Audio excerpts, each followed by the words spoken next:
Welcome, friends, to Breakfast in the Ruins, and happy Halloween 2025. Thanks to the vote of our patrons, on this episode we're getting all mucoid.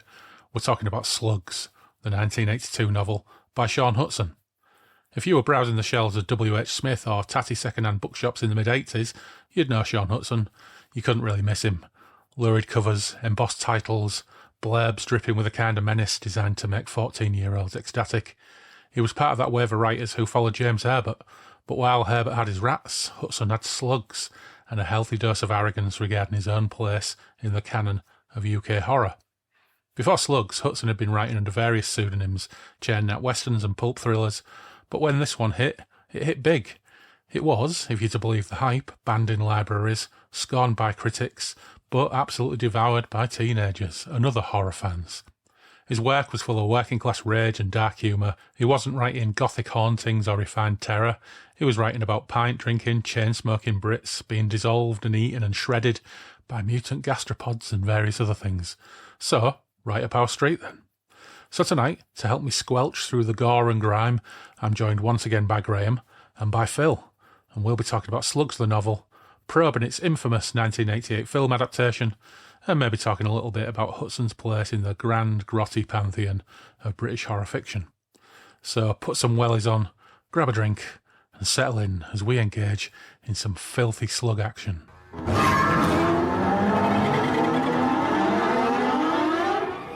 Here we are. We're back in Derry and Tom's, and this is the 2025 Halloween special, voted for by the patrons. What did we vote for? We voted for SLUGS. So, welcome back to Derry and Tom's. Graham, I can see you have your SLUGS copy there. Welcome back. Yeah, well, yeah, great to be back. Been a while, hasn't it, I think? Can't remember the last time. What did we do last time? Can't remember. No, neither can I.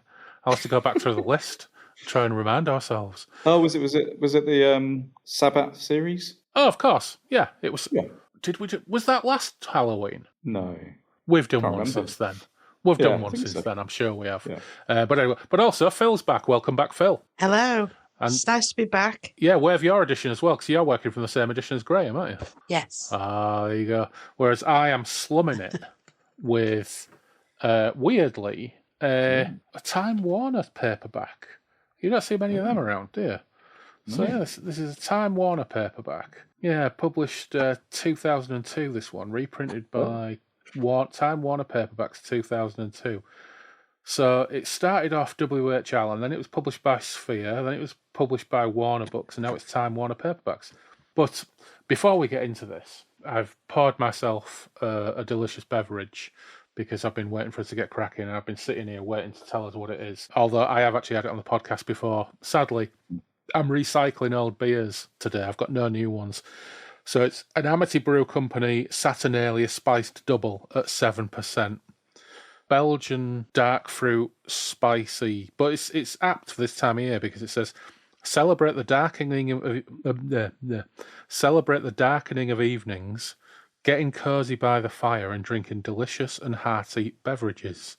This ode to a classic Belgian double is a collaboration between us and our lovely friends at Neptune Brewery, our mutual love of classic styles with pepped-up twists. Our double has cinnamon, star anise, orange peel, and flavours of dark, dried fruit and red berries, just perfect for getting into the coldest times of the year. Quite apt. What about you, Graham? What have you got to hand? Well, it's kind of a school night, so I've gone for this Anthem by St. Austell Brewery. It's only 3.4%, so it's like water. Well, it's session beer. Session beer. Yeah. It's quite nice though. It's quite tasty, which is good. And as you're a working man again, you really need to behave yourself. You're only like a week into your new job, aren't you? It's ridiculous. I've had 4 months of not working. It's very strange going back to work and having to be sensible and serious and talk to people in a professional manner. I noticed though you're in a big comfy chair and you've got wooden panels behind you. Has this been your recent building project? It is. It's my cabin in the woods. You can't see the woods. Oh wow! But this is the extra space that we had to build because now we're at the sort of mother-in-law's and there's not much space for us. So I spent a lot of time building a cabin, which I've never done before. Yeah, and it's been quite interesting. Well, as a guy with 5 thumbs on each hand, who, if I tried to hammer a nail in the wall, will nail my arm to the wall, I'm deeply and incredibly moved and impressed by what I see there. So for the listeners, of course, this is an audio podcast, so without a visual medium to actually enjoy what we're looking at, it's probably a bit tricky for the listeners. But what we're looking at is a beautiful wood-panelled cabin with a stove and a big bloody comfy chair and some soft lighting, and it looks fantastic. Yeah, it's great. Yeah, it's all off grid as well. All off grid. Oh, lovely. Well, you should maybe take that up as a living and build them for people.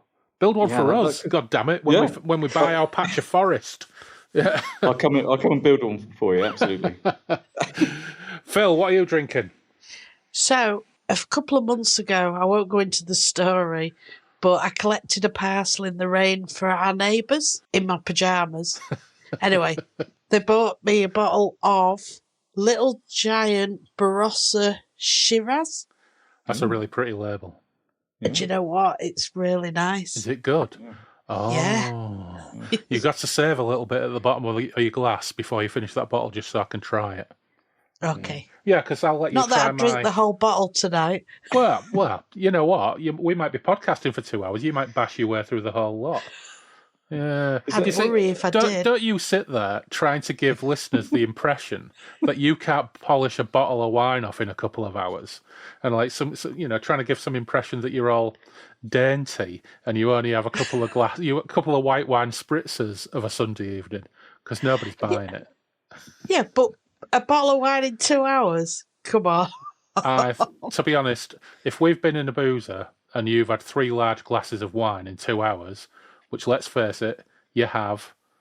Oh, maybe so. Well, yeah, there you go. So a bottle of wine in 2 hours, piece of cake. Child's play for Philippa Stimson. Was it a wombat on the label? Yeah, that's so cute. It's very cute. No, Well, you know what? We've bashed through the preliminaries. We've talked about our additions. We've talked about what we're having to drink. I've got some more stacked up beside me for the next 2 hours. Not that I'll drink more than a can and a half, of course, Phil. No, of course not. Of course not. What does it say on the back of this book here? It says, they're slime, they ooze, they kill. One female slug can lay 1.5 million eggs a year, a fact which holds terrifying consequences for the people of Merton. As the town basks in the summer heat, a new breed of slug is growing and multiplying. In the waist-high grass, in the dank, dark cellars, they are acquiring new tastes, new cravings, for blood, for flesh, human flesh. Ooh, blimey. What does it say on the back of yours? Exactly the same. Ah, okay. Fairly common then. So what do we know about Shaun Hutson? Because, of course, we've had slugs on the Halloween poll. I think it was the 4th year on the trot we had it on the Halloween poll.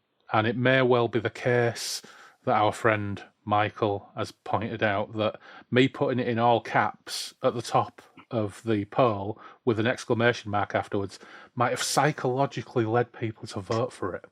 Yeah, that could be the case. But anyway, 4th year on the bounce, and Shaun Hutson's slugs won. So what do we know about Shaun Hutson? Anything?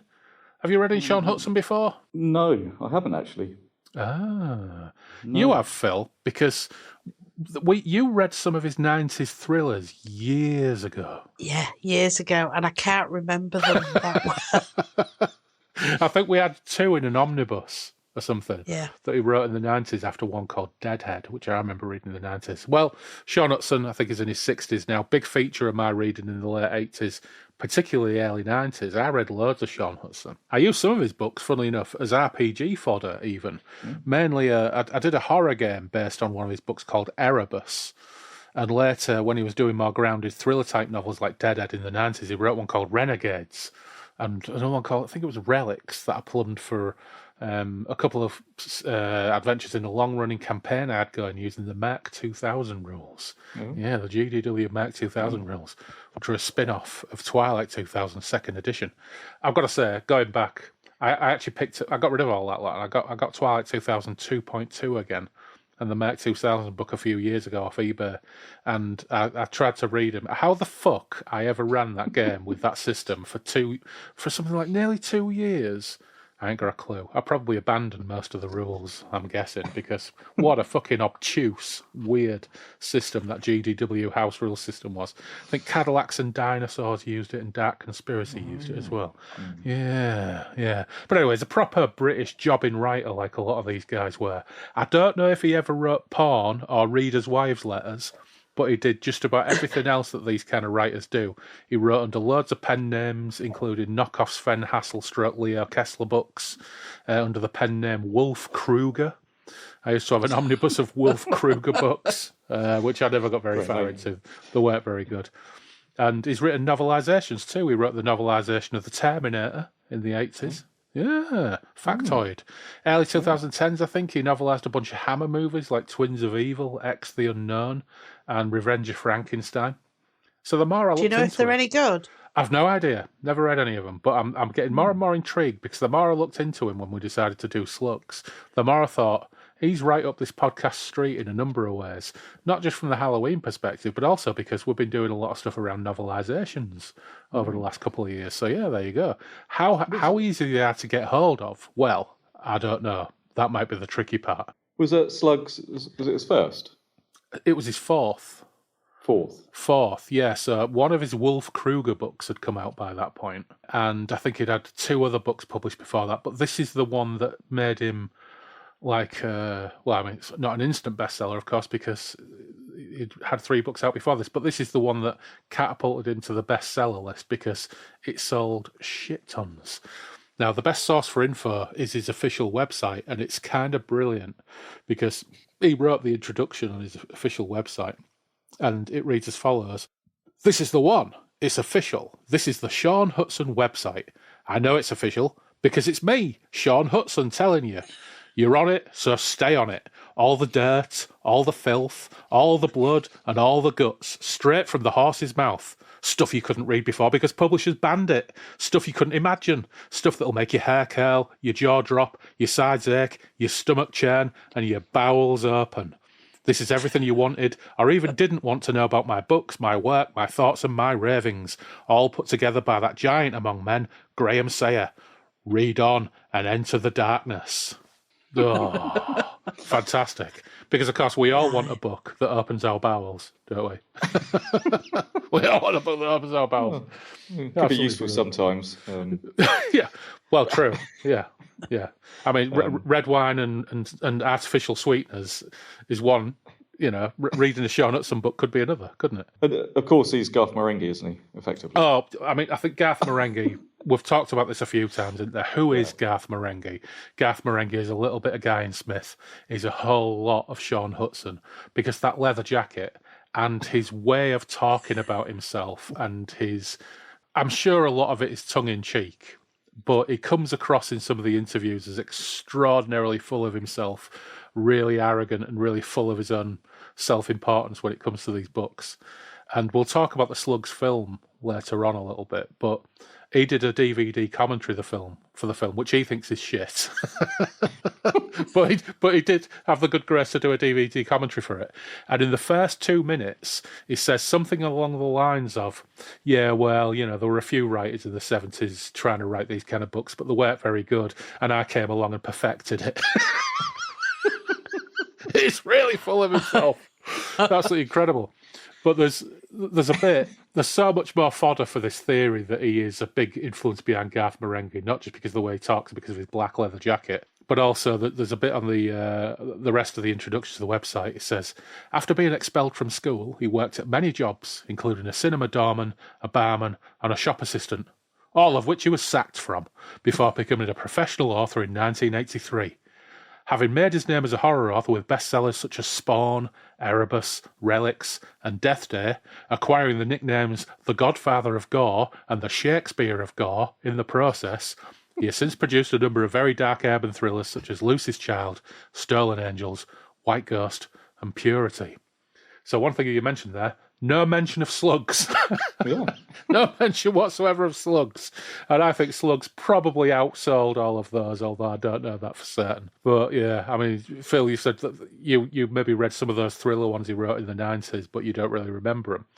But no. you took up reading some of the Graham Masterson thrillers, didn't you?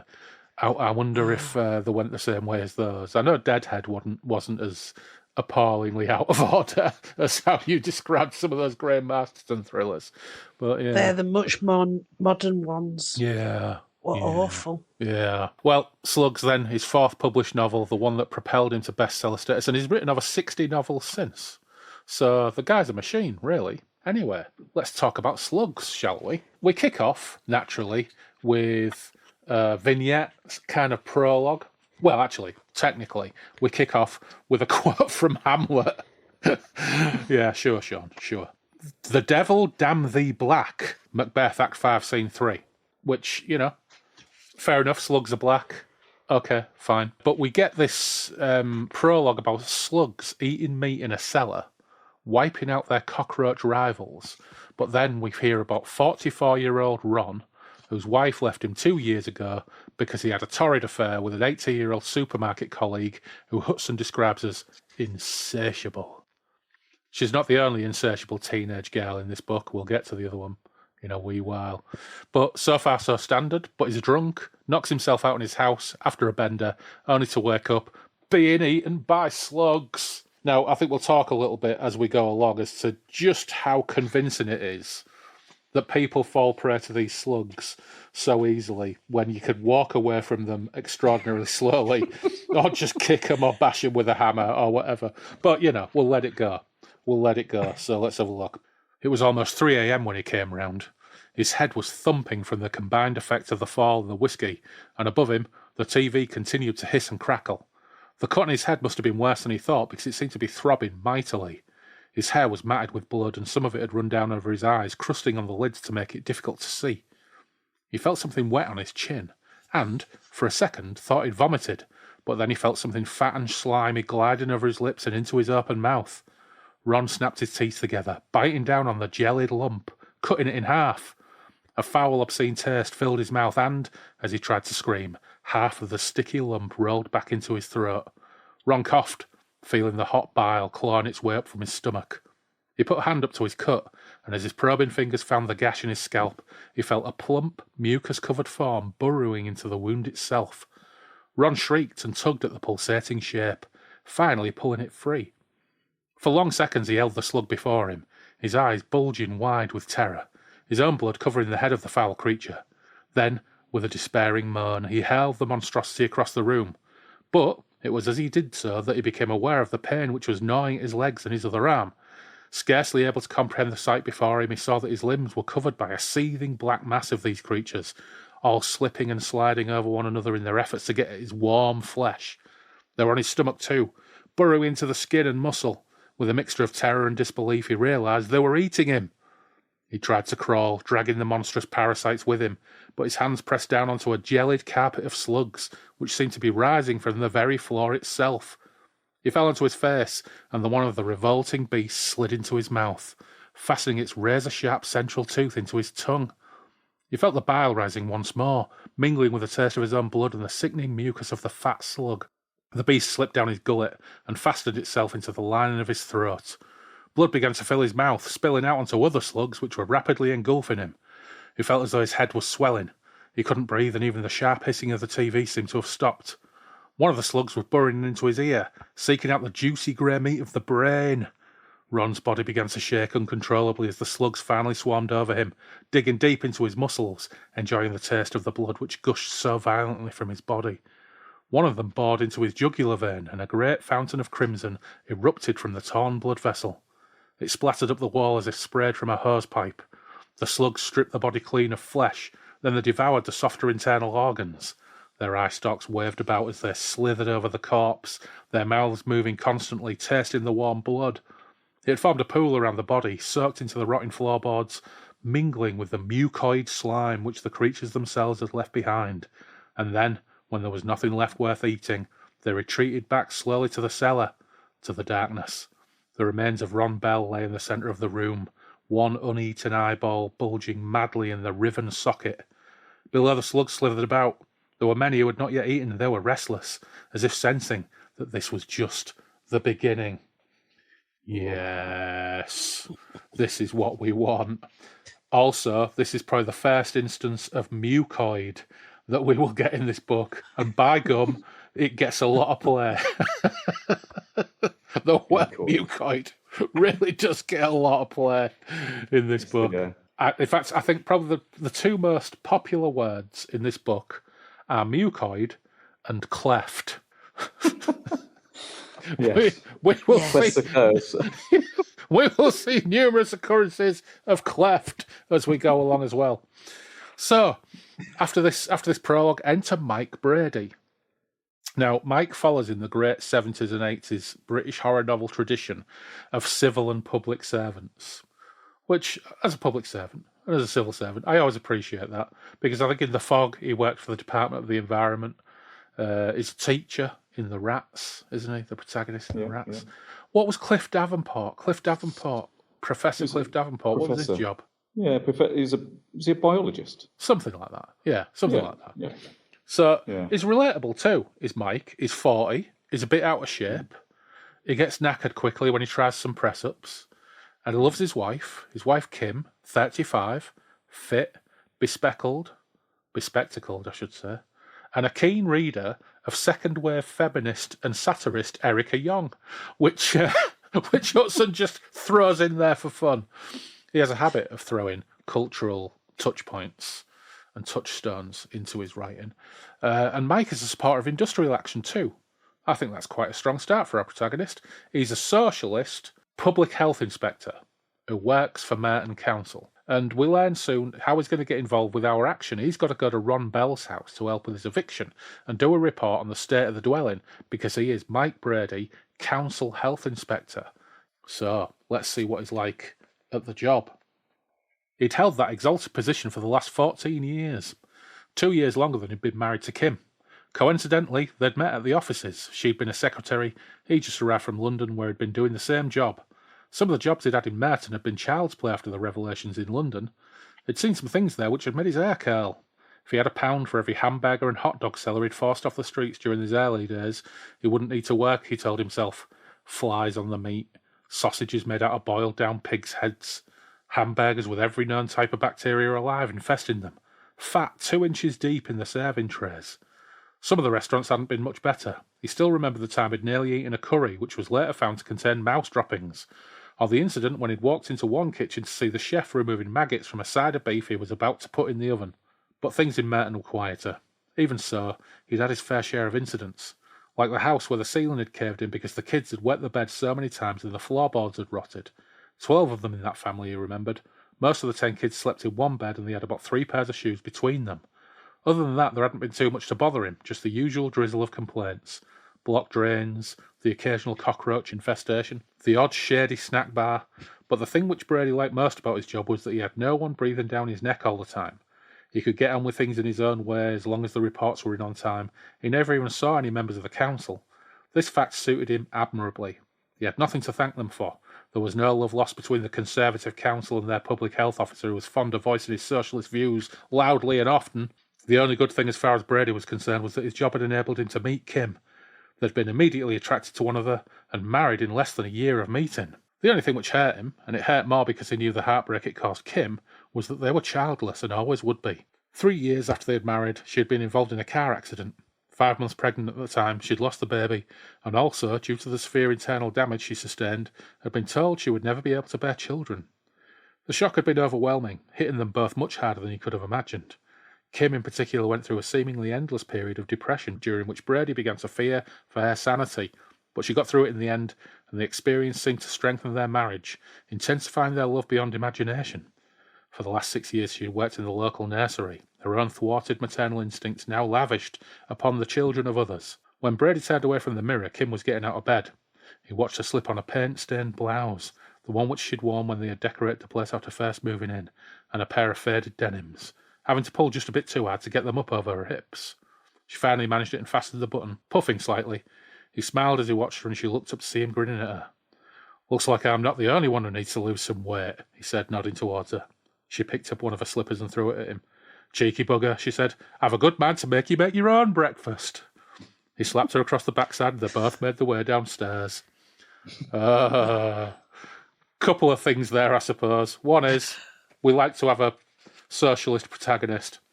The other is, this is a book of its time. Get downstairs and make my breakfast, woman. But all of that set up for our protagonists. We've got the story about her losing the child. We've got the indication that she works in a nursery with young children. So straight away, I'm thinking, if this is a James Herbert novel, this is important. This is getting followed up on. And later on, she's going to be protecting small children from a slug attack. Don't happen. Never revisited. None of this is important in any way other than just to be a little bit of flavour, and it doesn't set anything up at all. Yeah. And that is a bit of a theme for some of this stuff. He sets up lots and lots of things, but they don't really come to anything. Yeah. There's a classic one we'll probably cover a bit later about the butcher. I thought there was more going to happen there, but... Yeah, that's right. All these little vignettes he sets. I was quite intrigued by this because I have read this. I read this a long time ago. Probably read this in the 80s or the early 90s. And I was intrigued reading this because every time you got the start of a vignette with a new character, I was thinking, right, here we go. They're going to be brutally eaten in 3 pages. And 4 times out of 5, they don't. They're never seen or heard from again. It's a strange thing, really. I was thinking, okay, so he's going to set these people up, and then he's going to go back to Mike Brady, and then he's going to revisit them later on. And 4 times out of 5, he doesn't. You just never hear of them again, which is... I mean, okay, this is his 4th book. He's young. It's a bestseller because he's tapping into a strong seam of killer critter features that people really dig. But yeah, you can tell that it's very early in a writer's career because there are so many threads that just dangle and don't go anywhere. He has loads of new characters that get eaten instead. There is a sequel to this called Breeding Ground, and it was written a few years later, which is set in London. I'm going to read it. Whether we cover it on the podcast or not, I don't know. Yeah. But I'm definitely going to read it. See if he's developed his techniques and his storytelling a little bit. But, so far so good. We learn a little bit more about the town and its industry. There's a big factory that makes industrial carts, and there's a big computer factory. Before Mike has to go to Bell's place with a big direct and rather aggressive bailiff called Archie Reese. A fellow with hands like bunches of bananas and a penchant for wrecking tenants in front of the families, as we find out. Not a particularly pleasant bloke. But even Reese is disturbed by what they find at Bell because he's a bloody mess covered in mucoid goo.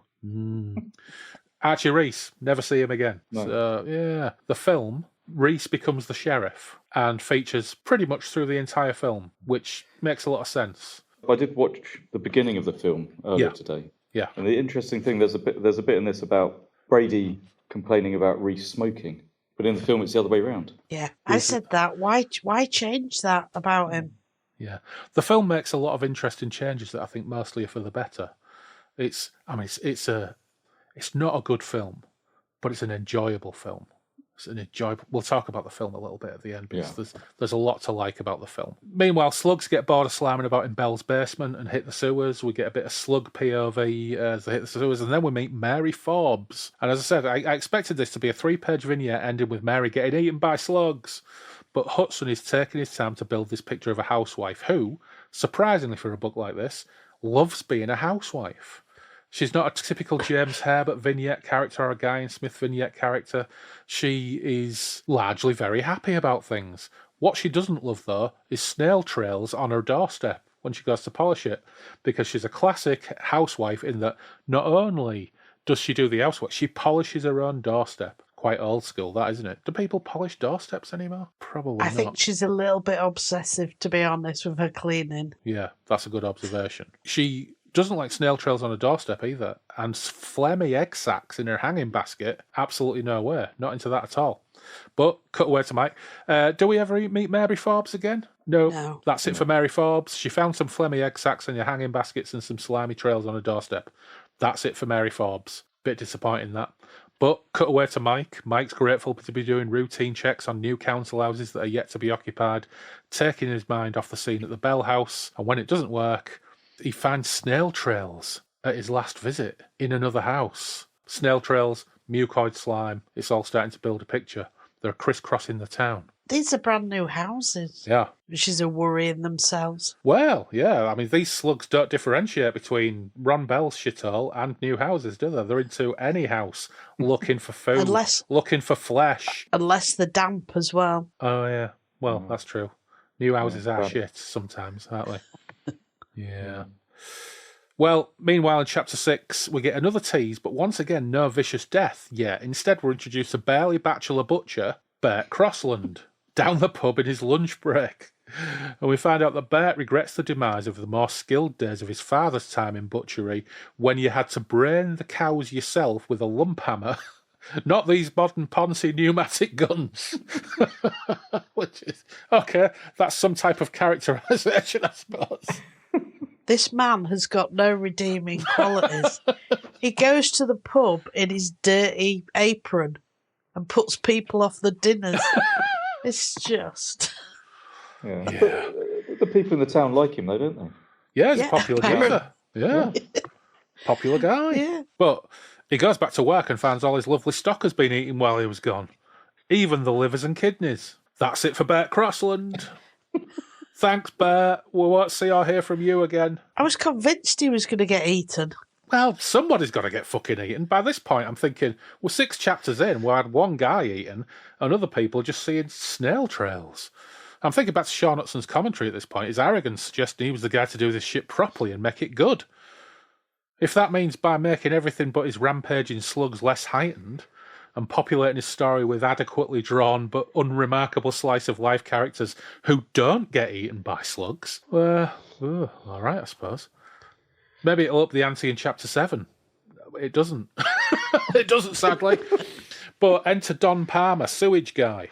Now, some old bird on the new estate who's complained of smelly drains and a blocked bog. So, long story short, they go to 22 Acacia Avenue. Oh, we'll come back to that. 22 Acacia Avenue. Does that ring any bells? I can see Graham nodding. Yeah. After a full-page description of the protective suits Palmer equips them with that reminded me of reading a Gore novel and reading about saddles, they head into a sewer after Palmer's rod got wagged about by someone at the other end below ground when he's poking it about to probe for blockages. Now, this happens in the film as well, and it's patently ridiculous. The idea that you could stick a rod down to try and unblock the sewer, and these 6-inch slugs will grab it and waggle it around with great strength. I don't know a great deal about sewers, but we did have a manhole cover at my last place, and it wasn't very big. And certainly no one could go down there. So I'm a little bit confused about the whole sewer thing here. Yeah. Well, when they do go down the sewers later on, they're almost like crawl spaces, aren't they? Until they get into the main sewer area, which is quite effective because it makes it more exciting. Yeah, but at this point, the smelly drains, and I know I can remember from doing labouring myself. My dad, when I did labouring for my dad, had the tools that you would use to unblock stuff. And we did some work at a student house. This is when I'm like 17 or something like that, and there were blockages in the drains. And so we had all these like rods that you would construct, and the drain itself that you put down to unblock it, was barely wider than, 2 arms or a thick, heavy leg. And I've got to say, it's not particularly pleasant work poking down there and dragging the stuff out when it's like used tampons and God knows what else. It was fucking gross, and it stunk as well. So, I could visualise that all right. But strong sod slugs waggling his rod about, not sure about that. But Chapter 8, they do go into the sewers, Mike and Don. I was thinking, shall I read the chapter? But then I thought, well, I read Chapter 9. I thought, no, fuck Chapter 8. I'm not reading Chapter 8. It's boring by comparison. We'll just recap it. Palmer and Brady check out some cramped sewer tubes, which is quite claustrophobic because they have to crawl and they're up to their elbows in muck and goo. But other than finding half a potato behind a steel grill and failing to spot some slugs that wander past, not a lot happens, really. They don't really get anywhere. But in Chapter 9, now we're talking. But before you get to Chapter 9, I have to say, the female character really made me giggle. Oh, the old lady? Yeah. She wasn't very pleasant, was she? She's amazing in the film, isn't she? She's got like 30 seconds of screen time, and she's like, I am making the fucking most of my 30 seconds of screen time. She's brilliant. Yeah. Oh, yeah. I love Carol Wilton. She's it. Oh, no, sorry, not Carol Wilton. The old lady whose name I forget. She was this. But Chapter 9, Carol Wilton, she's playing with the bits. So, straight in. She's playing with the bits, thinking about her geezer who pissed off and left her with her young son. In fact, she's playing with a, let's have a look, check notes, warm, damp cleft. So James Herbert gave us moist triangle. Shaun Hutson has given us warm, damp cleft. Yeah. And we will get other types of cleft before long. And also she has a retarded son. Yes, and the word retarded isn't your language, is it, Phil? That is how the book actually... That's exactly how the book says it. Yeah, that's how the book says it. It reminds me quite a bit of Crab's Moon. Very similar. Yeah. Similar use of language as well. Yeah. There's a lot of detail about this. It says, she became pregnant and Tony changed. They rowed consistently and finally had given her his ultimatum, get an abortion or the relationship was over. He even offered to pay for it himself. She refused. He left her. Of course, her parents had gone through the customary procedure of disowning her. Being Catholics in a religious area didn't help matters, she supposed. Whatever could the neighbours say? How could you do such a thing, Carol? The recriminations had flown back and forth and she'd moved out. First to a flat and finally to this school, and finally to this house she had now on the new estate. She'd left school at 16 with no qualifications, but she'd managed to get a cleaning job at the local hospital. The meagre wages from that, together with her supplementary benefit and child allowance, just about paid the rent, and kept her and the child in food and clothes. With Paul being handicapped, the government, in its infinite wisdom, saw fit to give her an extra couple of quid on top of the usual rate, and so she managed. At times she wondered how, but things never got too desperate. She'd made lots of new friends on the estate, one of whom looked after Paul while Carol went out to work at nights, back to her old job at the hospital. She sometimes wondered what it would have been like if Tony had stayed with her. Would she be a wife now instead of an unmarried mother, disowned by her own family? Many a night she lay awake wanting him with her, but recently she wouldn't have cared who it was she shared a bed. She pushed the thoughts to one side and made her way downstairs. Paul didn't hear her as she walked up behind him, and he giggled when she tickled his ribs. He looked up at her with wide, questioning eyes for a second, almost as if he didn't recognise her. Then he gurgled something unintelligible and returned his attention to the small rabbit. Carol knelt beside him and wiped some saliva from his mouth with the tissue, which she took from her jeans pocket. He didn't move, his mind still preoccupied with the tiny white animal hopping about before him. Carol had bought it about a week ago, and the man next door had helped make a pen for it. A nice bloke, Carol thought. Pity he was married. The rabbit had been an endless source of fascination for Paul, and Carol could now leave him out in the garden all day, just watching the little creature. Paul, she said, stroking his hair. It was blonde, like her own, soft and sleek as she touched it. Paul. She gently turned his head so that he was looking at her. Once more she was faced with that vacant expression. Mummy's just going out for 5 minutes, she told him, reaching once more for the tissue. She wiped the mucus from his nose and balled up the tissue. Will you be all right? He smiled. Yes, he said quickly, shaking his head about. Yes. You watch Bunny, all right, she said. Mummy be back in 5 minutes. Yes, he said again, looking back at the rabbit. He raised one chubby hand and waved in the direction of the animal. Bunny. Carol smiled. That's right, Bunny. She kissed him on the forehead and walked back up the garden to the house. Her purse was on the kitchen table and she opened it to reveal a pound note, some silver, and an assortment of other stuff including a bus ticket, a coupon cut from a newspaper which granted a 3p off a next purchase of a certain brand of tea bag, and a couple of photos. The sort taken in photo booths. The faded monochrome snaps showed her and Tony together. She snapped her purse together again and left the house. The precinct of shops was only down the road and she needed some bread and a pint of milk. Thank Christ the gyro is due in the morning, she thought. So, yes, Paul does watch the bunny. He watches it getting eaten by slugs. Oh, but they don't eat Paul, which was a surprise to me, because I was really thinking they're setting up this, inverted commas, retarded child, and his mother is leaving him in the garden on his Todd to watch a rabbit that gets eaten by slugs.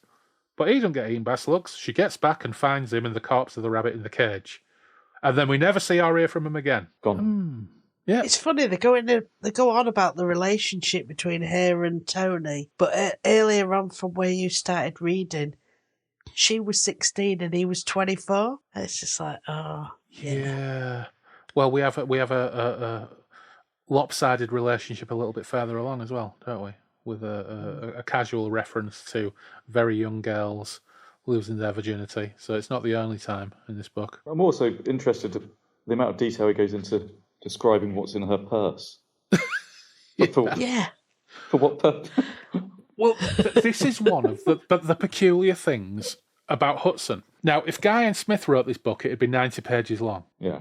A brilliant example is when they go to the gardening supply shop. They go to a gardening supply shop, buy some slug pellets, and it's 4 pages. It's like 4 pages of description of gardening supply shop and hose. And at one point, he uses, we'll get to it, he uses a brilliant bit of language, which just seems so out of place for a visit to a gardening shop. But he's loving every minute of it. And in fact, the next chapter is a great example of how Hutson really, really throws himself into this. Because this is a chapter about a gardener getting eaten by slugs, right?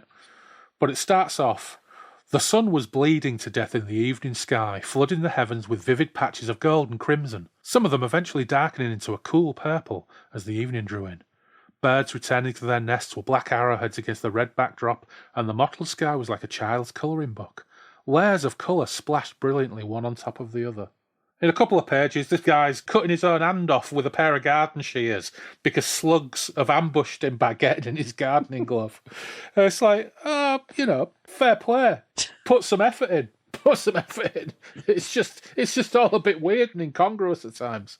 It's an interesting. I was reading this about him trying to cut his hand off with shears, which is pretty brutal. But he gets his wife to then use a trowel. And I don't know, I've used trowels and they're not very sharp. So the idea that she could cut a hand off with a trowel, I'm just... Well, at that point, I'm thinking, he's got so far through his wrist, is he just trying to get her to lever it off? It's just the bone. It's the bone that hadn't broken. So she's doing it with a trowel. Bash, lever. Yeah. It's no wonder he passed out. Yeah.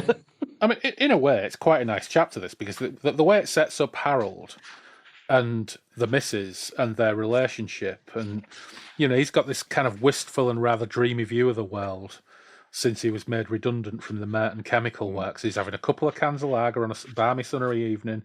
He's enjoying the sunshine. His wife is watching the new colour telly. They're looking forward to a trip to Australia to see the family that he's been able to pay for with his redundancy cash. But the slugs have other ideas, unfortunately.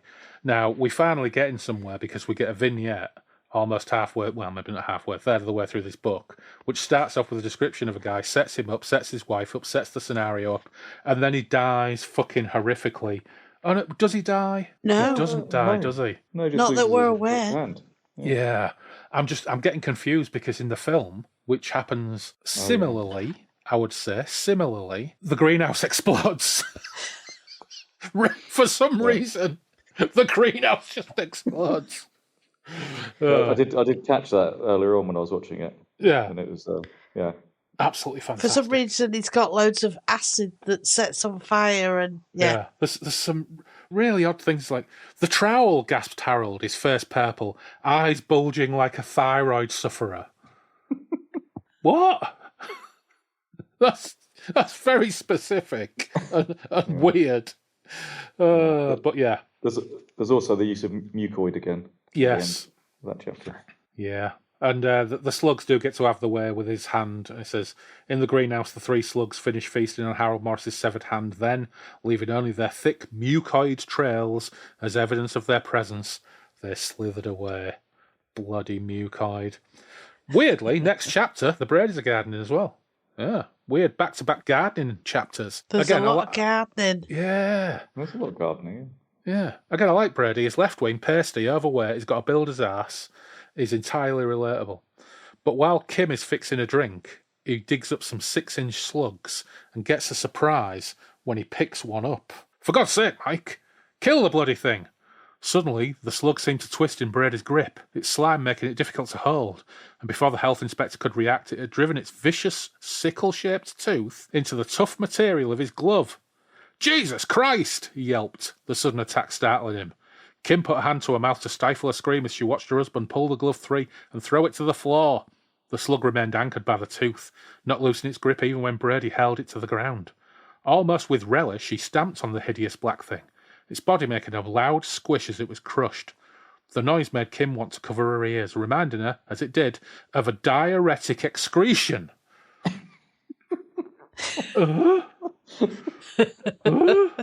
That's such a weird sentence to write.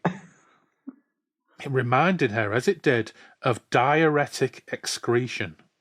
Brady ground the thing into shapeless pulp beneath his boot, using the end of the spade to scrape it off his glove. He pulled the glove back on, examining the hole which the tooth had made. "The bastard tried to bite me," he said incredulously. Another eighth of an inch, it would have tasted flesh, and that was enough to make Brady shudder. "What kind of slug bites a man?" asked Kim, looking at the squash remains. "That's what I intend to find out," said Brady, straightening up. He looked at Kim, seeing the uncertainty in her eyes, and his tone softened. "Go and get me a jar, love. Anything with a screw-top lid." She nodded and hurried back up the garden. Inside the house, she picked up the money jar. They collected all the copper in it, counted it out, and the huge jar was full. But fortunately, it had only recently been emptied, and there was less than 30 pence in there. Kim hurriedly emptied it, allowing it to spill out onto the kitchen table, ignoring the coins which fell to the floor. Then she ran back to where her husband stood watching the other slugs. She put the jar down on the grass, and Brady unscrewed the cap. He studied the seething black shapes for long seconds. Then, quick as lightning, he picked one up and dropped it into the jar. He repeated the procedure with one of the larger ones, careful that the vile thing didn't take a chunk out of his finger. Kim shuddered as she saw the things slithering about on the glass, their bodies gliding on the trail of mucus they secreted. Brady snatched up a third slug and dropped it in with the others. Then he screwed the lid of the jar on as tightly as he could. For long seconds he watched the obnoxious animals slithering around in their efforts to escape. Then he crossed to the deck chair where his shirt lay discarded. As he buttoned it up, Kim looked into the jar. "What are you going to do?" "Find out what happened here," he said. "Come on." A little bewildered, Kim slipped her shoes on and followed him out to the car. Brady fumbled in his pocket for the keys, hastily unlocking the driver and passenger doors. They both slid in, Kim yelping in pain when her exposed back came into contact with the blistering hot plastic of the seat. Brady handed her the jar of slugs, which he held rather uncertainly. Then he struck the key in the ignition and started the engine. Neither of them spoke, and even as he drove, the health inspector couldn't resist the odd anxious look at the three slugs, almost as if he feared there was escape their glass prison. He put his foot down, wondering whether the perspiration on his face was entirely the product of the scorching day. Now, question. If this is us, right, and we've got these slugs, what do we do with them and where do we take them? The museum wouldn't be my first instinct, to be honest. But museum they take him to.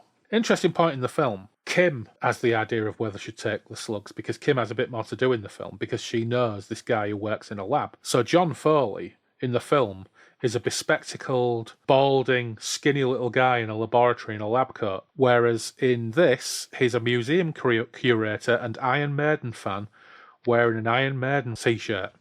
And of course, there is a completely wonderful bit which absolutely confirmed to me that from that point onwards, I read this entire novel in Garth Marenghi voice. The car park of Burton Museum was empty but for a battered old Volkswagen which lay baking in the sun.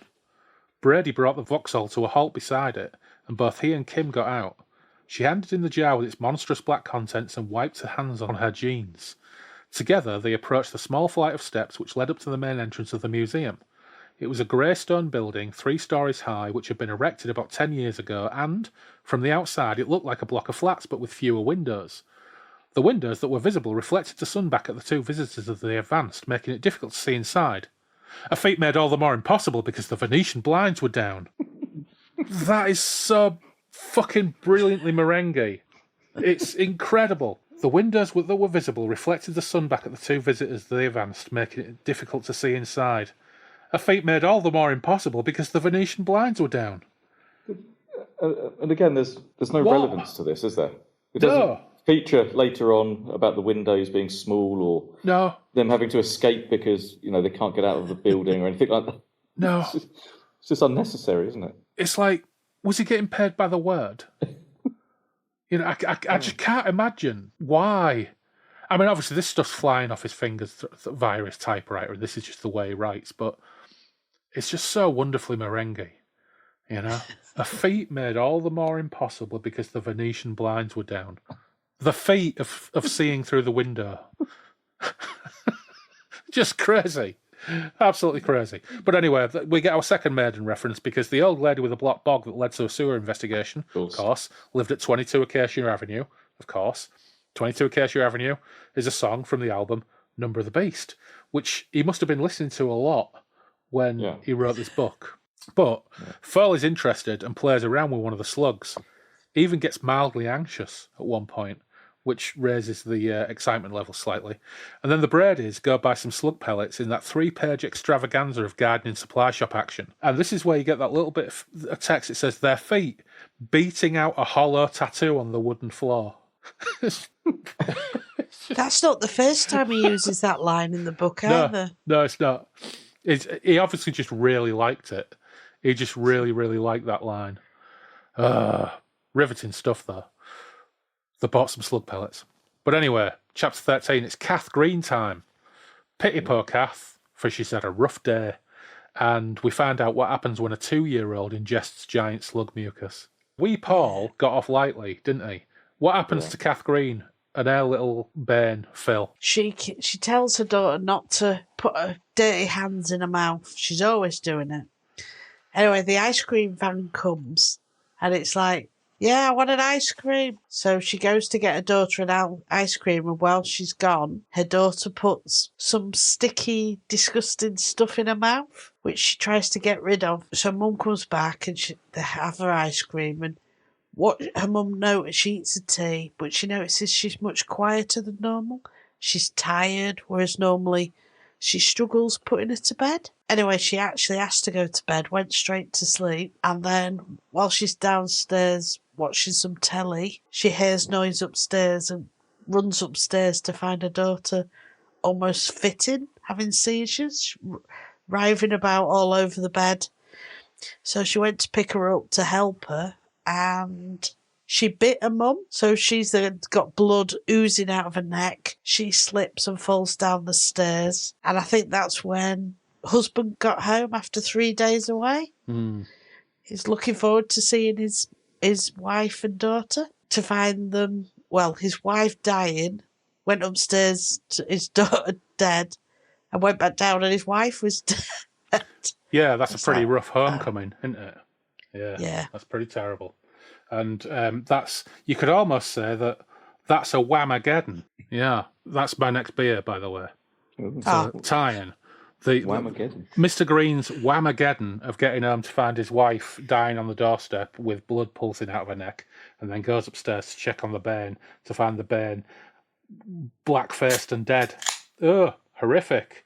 So, I will have a Whamageddon in Kath Green's honour. So this is a DDH IPA, tropical, juicy, and pine. A juicy, hop-forward, double dry hopped IPA that's jam-packed with a medley of tropical fruit flavours, balanced by a smooth bitterness and earthy pine finish. It's sure to be a hit, and it's 7%. This one's for you, Kath, and baby, whose name I've forgotten. Is it pine? Amanda, yeah. Is it pine? Yeah, so Kath is desperate for her husband to come home. Her husband then is desperate to be home after he's worked really hard. And that's what the carnage he walks into. You don't hear from him after that, though, do you? No, we never hear about him again. No. Never hear about him again. Never hear about any investigations into it. Nothing whatsoever. This is it. The two in the greenhouse, whose hand gets eaten and chopped off. Yeah. Meanwhile, the slug pellets didn't work in Brady's garden. And in chapter 15, this, for many people, I think, is the quintessential Slugs vignette. Certainly the most memorable part of the film. But to sum it up, Dave Watson and his hot Mrs. Maureen have lunch, and she inadvertently feeds him half a slug in his lettuce, and they are horny. But the lettuce is out of the garden. He's just picked it, hasn't he? Yeah. So he eats bits of slug in his lettuce, and then they get down to some rumpy pumpy. It's all about sexy time. I say sexy. Is it sexy? It's not really that sexy, because for the second time, it mentions Maureen's slippery cleft.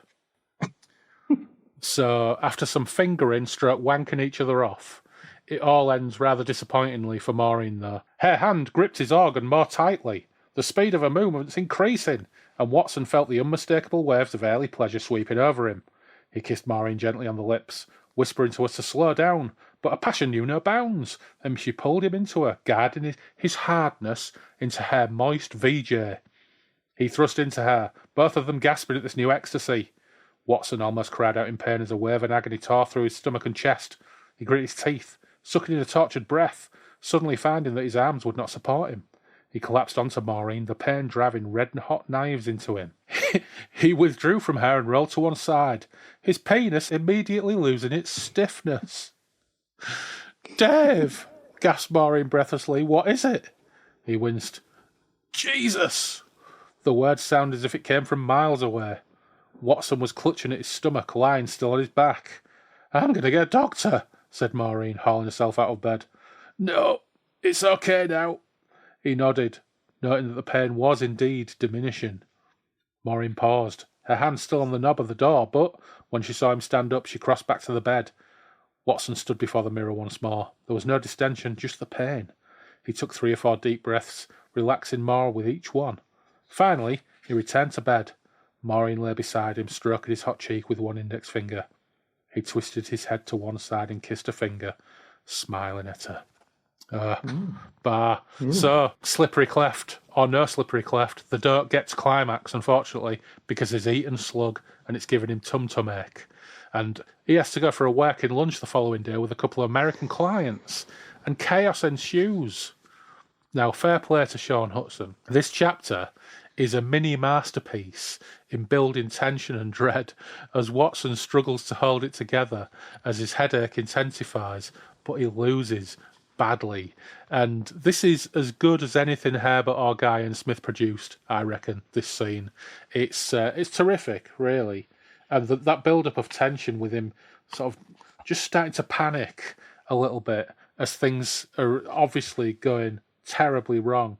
And he's trying to get through it with his 2 guests who he wants to sign a big computer contract for the Mark I computer, which is a brilliantly unimaginative title for a computer. The Merton Computer Company has made the Mark I computer, and the Americans are desperate to get their hands on it. I mean, really, 80s computers are pretty whizzer names, didn't they? You know? Yeah. Mark I computer. Oh, dear, oh dear. Yeah. Because I reread this or re-listened to this on the audiobook version. And this scene was pretty good, actually. The person, I forget the name of the person who's doing the narration, but he put on lots of different accents, and it worked very well, this scene. I really enjoyed it. Well, I'm not going to try with accents, but I am going to read some of the gore. He's trying to sort this headache out. It says, he managed to get a couple of mouthfuls of wine down, almost slamming the glass back onto the table.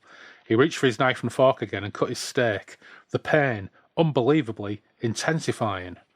Riggs, peering up from his plate of spaghetti bolognese, was the first to see it. A thin, almost watery trickle of blood ran from Watson's nostril and dripped onto the tablecloth. It left little stain, but then, suddenly, it began to thicken and grow darker, and within seconds, viscous clots were gushing from the nostril. They splattered onto the tablecloth and even onto Watson's plate with a force and sound which made Riggs feel sick. The rep put a hand to his face and groaned, the blood spilling through his fingers and running down the back of his hand. He remained upright in his seat, clutching at the nostril which was pouring forth blood like a tap, with no washer. "Jesus H. Christ!" murmured Canning, pushing himself back and away from the table. And now other diners had seen or heard the commotion, and all eyes turned towards the horrendous scene. Watson rocked back and forth in his seat, hands clapped to his head as the pain reached intensities beyond endurance. Blood continued to gush from his nostril, and then, to the horror of those watching, something white appeared amidst the welter of crimson, something long and tapering which seemed to grow from the very nostril itself. "Oh, my God!"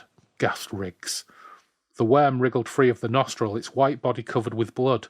Then, as it tore its obscene form from the bursting orifice, Watson shrieked and pitched forward. He crashed into the table, plates, glasses and food cascading down after him as he grabbed at the tablecloth, which fell across him like a blood-spattered sheet. He rolled onto his back, the worm slipping down his cheek. It lay in the pool of crimson beside him. A waitress nearby screamed and dropped an armful of plates. People began to bump into each other in their efforts to get away from the abominations before them. Only Canning remained nearby, transfixed by the sight. Watson's body was twitching madly, the muscles going into spasm so quickly he looked as if someone were tugging him about with invisible wires. Then, as the American watched, the flesh of Watson's eyelid seemed to split, as if someone had pulled it too hard. There was a small jet of clear liquid, some of which spurted onto Canning's leg, and then the eye began to bleed. The white turned crimson, the blood vessels appearing to swell and then burst. A second white shape came writhing up from the rent in his eyeball. The second worm was bigger, and, when it finally succeeded in tearing its vile form free, Watson's eye collapsed in on itself. Blood pumped thickly from the ruined socket. The worm slid across his face, touching the fluttering lips briefly, and, with a newly awakened disgust, Canning thought that the monstrous thing was going inside his mouth, but it lay there for a second, then seemed to stiffen, and it rolled off into the puddle of blood along with the first creature. Watson raised one blood-spattered hand as if soliciting help, and his remaining eye fixed Cannon in a baleful stare. Then the hand fell away, and the American could see that the younger man was dead. His face a blooded ruin. He lay amidst the spilled food and the gouts of his own blood. Riggs had passed out. A waiter appeared at the American's side and looked down at the body. He swiftly turned his head, fighting back the hot bile which was clawing its way up from his stomach. "Fucking hell," he groaned. "Get an ambulance," said Canning, kneeling to help Riggs up. The dining room was filled with noise. Somewhere a woman was crying. Somebody was shouting something about it being an accident. The waiter was phoning for an ambulance. That done, he hurriedly dialed the council offices and asked for the local health inspector. Canning took one last look at the body of David Watson, his own stomach doing somersaults, but it wasn't the appearance of the body which drew his attention. It was the two white shapes which lay beside it, and finally he lost control and retched until there was nothing left in his stomach. Well, now Shaun Hutson's arrived, I think. That's a cracking killer critter chapter. Yeah. Puzzle time, though, now. Brady attends the scene, for some reason getting there before the ambulance or the police, which is slightly odd, I thought. And there's not much police action at all, is there? No. The ambulance men, when they arrived, are just little more than stretcher bearers who walk in and say, "What happened to him?" and then throw him on a stretcher and take him to the ambulance, at which point the police arrive, which is all very odd. It's like Hutson states in the acknowledgements at the beginning of the book that he did lots of research into the functioning of the Department of Environmental Health. Did he look into how emergency services work? Or did he just have a really poor opinion of... Because these ambulance men are just like what you'd see on telly in 1982, like Carry On Matron or something. They're out front of the hospital smoking tabs, casting aspersions on the doctors and flirting with the nurses until they get a phone call. Then they just turn up, dump the body on a stretcher and take it back to the hospital. Yeah, it's very odd. And I think at some point as well, we'll have to confront the fact that he is coming up with all these theories about what's going on, is aware of what's happening, he's pulling all these twos and twos together to get four. Never at any point does he even think of calling the police. Yeah. Not so far. He just said that they wouldn't believe him, and that was the end of it. Yeah, later on he goes, "Oh, they'll think I'm mad." And that's that. Even after he reads a paper that says police puzzled by multiple deaths, he still doesn't think, "Oh, maybe I should talk to the police." Yeah. I have to say, though, one of the two Americans, I bet he would never eat spaghetti bolognese again. Well, I think that's probably very, very true. Yeah, and Brady's quite curious about these white worm spaghettis, so he sticks them in a jar. And he goes to the museum. Of course. Yeah. You know what? In 1982, if I'd have stuck these things in a jar and taken them to any of the museums in Hull, they'd have looked at me blankly and tried to sell me a pen. They're not going to be interested in anything I've got in a fucking jar. Well, they didn't have Foley there. No. Young Foley. True.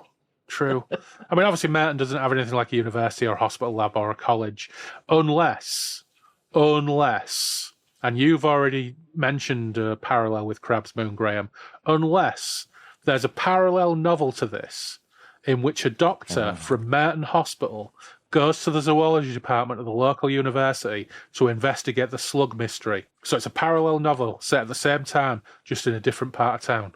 I'd like to think that's actually the case. And if only these two investigative strands had hooked up, they might not have had to blow up the entire sewer system without permission. Well, but the other thing is, they've got a hospital. This guy has got worms coming out of his head. Yeah. But Shaun Hutson's view of hospital is maybe the same as his view of ambulance. Basically, it's Carry On Matron. Yeah. There's nothing going on at the hospital other than Sid James sat in bed going, yeah, and nurses flirting with patients, and Jim Dale piling down corridors on a hospital trolley, crashing through doors. That's probably what Merton Hospital is like. In fact, maybe Carry On Matron is set at Merton Hospital, in which case you probably wouldn't necessarily go there with any kind of, life threatening tragedy, stroke investigation requirements. Carry on slugs. Carry on slugs. Yeah. We do get a slippery cleft in the next chapter. We get the repeat of slippery cleft. Now, okay, so John Foley is at work at the museum, so it's not a wasted trip, and Shaun Hutson gets to demonstrate lots of his slug research as you get 3 pages of back and forth between Brady and Foley talking about the bloodstreams of slugs. And I forget, what do they call it? Some of this dialogue's actually repeated in the film. It might interest you to know that each female can lay up to 1.5 million eggs a year. Lots and lots of stuff. But, here we go. Brady swallowed hard as a cute... Yes, here we go. Schistosomes, said Foley. Blood flukes. They're a type of parasite found in the bloodstream of slugs. I took that sample from one of our slugs, and they're found in every species. The schistosomes live inside the slugs. Now, if a slug is accidentally eaten, even if it's only the tiniest fraction of it, those parasites somehow transmit themselves to the human bloodstream, travel to the brain and form cysts. The worms grow inside these cysts. The disease is called schistomycosis. Whatever. And once the worms encyst in the brain, it causes nausea, headaches, and more often than not, death. There are at least 3 documented cases in Britain every year. So they know what happened to Dave Watson. Yeah. Wow. Yeah. I read a while back, there was a young lad who, I think he drank a can of Coke and a slug had sort of got into it. Yeah. And he got that schistomycosis. He got that and died. Yeah. So it's a real thing. Nasty. Yeah. Well, fortunately, we don't have to think about that much more now because teenagers Clive Talbot and Donna Moss are getting pissed on Bacardi, listening to metal, and getting horny. There's lots of pert nipple and throbbing shaft action here. And I was dreading the further use of cleft because I don't suppose you can really top slippery cleft, except you can. You can say slippery cleft because there's a typo in mine. Don't say slippery cleft. I don't know what's more disappointing. The typo or using cleft 4 times and slippery cleft twice. Where's the typo? What page is that on? Right, here we go. Let's find it. Blah, blah, blah, flimsy panties, blah, blah, blah, silky fabric, blah, blah, blah, hardened bud of clitoris, blah, blah, blah, hot wetness. Not many mentions of thigh, is there? Yes. No, 0 mentions of thigh, which is quite disappointing, really. He infiltrated her sleek cleft. Oh. Stay with us, listeners. Swell penis, blah, blah, blah, blah, blah. Oh, that's right, that's downstairs, but then they go upstairs. They look at their parents' bedroom, and he's like, Pa, what a silly bedroom. While they're doing this, slugs are coming up the drain pipe, little do they know. And then, page 138, so they're in bed now. They sought the pleasurable touch of each other's hands, content in the pitch black to give way to almost invisible caresses. Donna felt Clive's hand running over her breasts before sliding down to part her legs, which she moved willingly. With her own hand, she guided his throbbing erection towards her slippery cleft. Yeah, I've got same here. Slippery cleft. So it's 2 clefts. 2 clefts in one chapter. 2 clefts in one chapter. Wow. One of which is slippery. Which makes me think of a pair of slippers for some reason.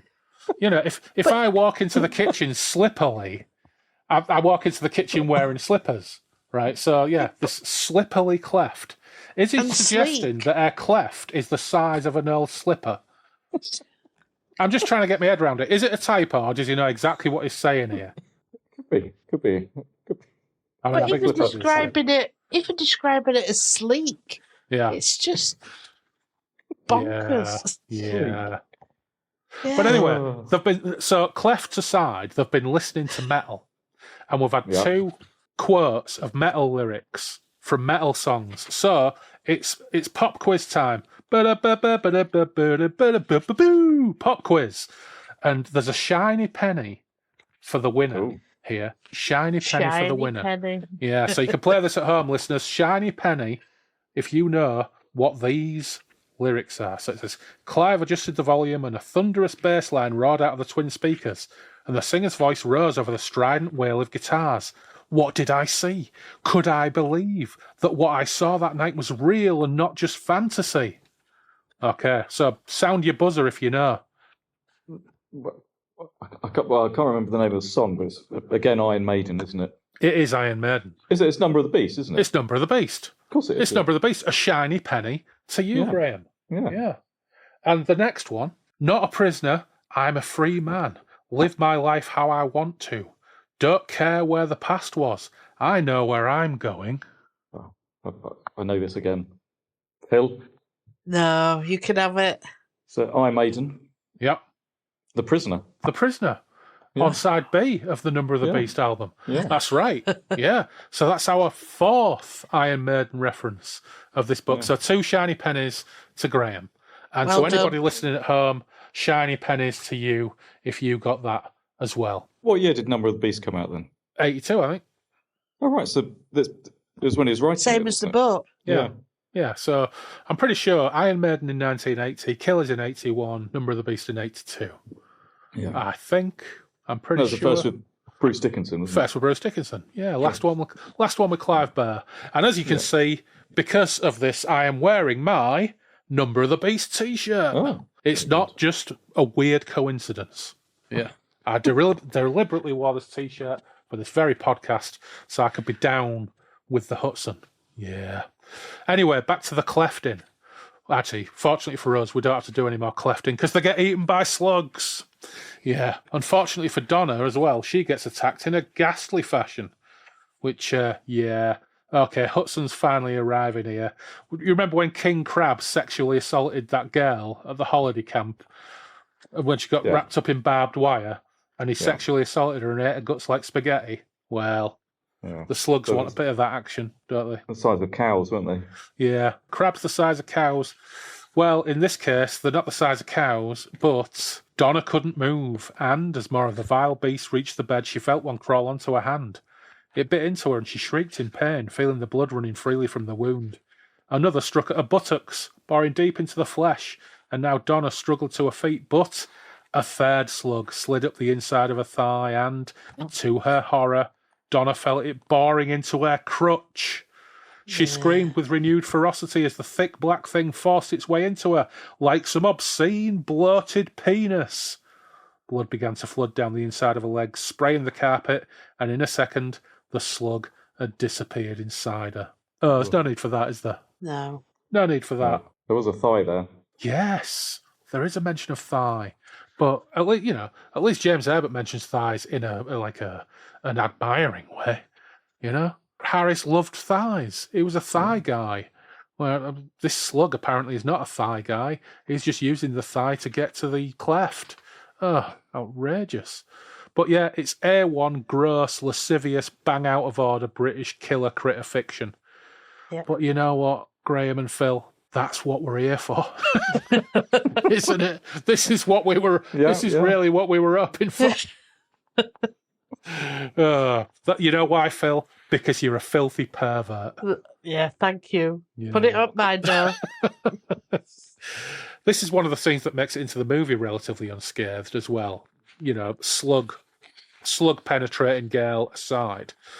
Obviously, the finer details of Clive being the son of a building union rep and the politics around the relationship with his very middle class but apparently rather damaged girlfriend is missing, because we haven't mentioned that the big thing about Clive is he's older than his girlfriend, but his girlfriend is a super promiscuous teenager who lost her virginity at 13. I think Clive's only a year older. Just I think a year, he's only is it? 18 or 19. Yeah, they're pretty close in age. Yeah. Yeah. Is a motorcycle driving son of a builder, and his girlfriend, Donna, is the daughter of a middle class couple who attend the Rotary Club. I would be mortified if they knew she'd lost her virginity at 13. Yeah, or indeed that she was shagging a builder's boy while they were at the Rotary Club.